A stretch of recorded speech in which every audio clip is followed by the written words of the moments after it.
बड़ मल्ली बड़े फुटी झड़ी जाए सीना कहीं तार बास शुंघी पारती कि चिन्ह पारती तार केते महकू थाए सी। आसतु देखा एकाधारे गाल्पिक लेखक एवं प्रोफेसर रविनारायण महाराणा सहित एक साक्षात्कार।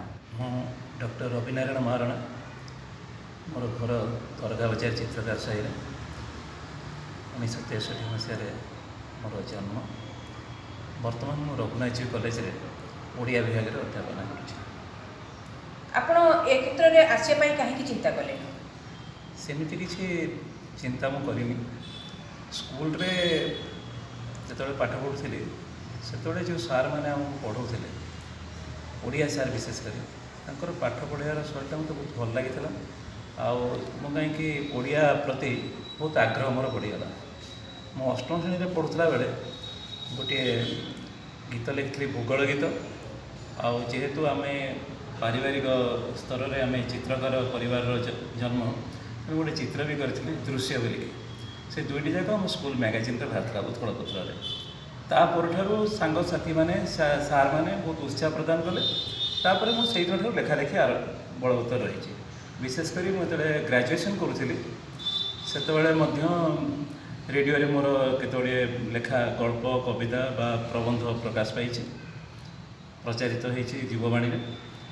तापर लेखा लेखी चलला। प्रथम लेखा मोर बाहर था सहकार पत्रिकार से दिन ठूँ लेखा लेखी चलती वर्तमान पर्यंत। आपण जड़े पेशादार लेखक ना निशारे आपण लेखक? नहीं निशारे लेखक, पेशादार तो है नहीं। पेशा कहले अध्यापना चली सरकारी मान्यता वर्तमान जाके मिलनी जेहेतु प्राइवेट कॉलेज में आम अच्छे तेणु बचापी संघर्ष करुचु। व्यवसाय भी गोटे रखी पाखे किंतु पेशा भाव में आपको नहीं निशारे नहीं जिते इच्छा हुए सब लेखे राति अधे भी गीत भांग लेखे अन्य किसी। आपण एपर्यंत केतना बही लिखि सारे? वर्तमान पर्यंत मोर 24टी बही लेखा सारी। बहीटी जो सच्चिदानंद राउतराय काव्य पाठ से मोर हूँ 24तम बही। प्रथम बही हूँ शुद्ध ओडिया लिखन प्रवृत्ति से 2002 मसीह प्रकाश पाई। आपणकर परिवार में किए किए रोचंदी?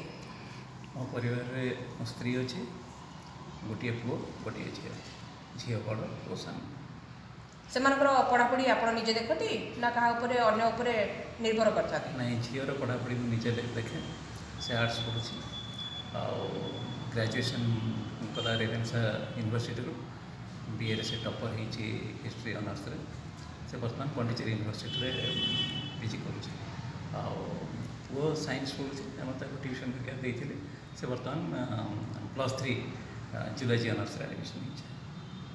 आपणकर मैडम ए दिगरे किसी आपको सहयोग करती कि लेखा लेखी क्षेत्र में? हाँ से सहयोग करती घर जो संभालुंट तेणु समय सुविधा मुझे पाए लेखा लेखी करने तेणु सहयोग बहुत रही। Utkal team Utkal 24 news channel आज पहुँचते एमती एक व्यक्तित्व पाखे जी एकाधारे जड़े लेखक गाल्पिक एवं काव्य लेखती।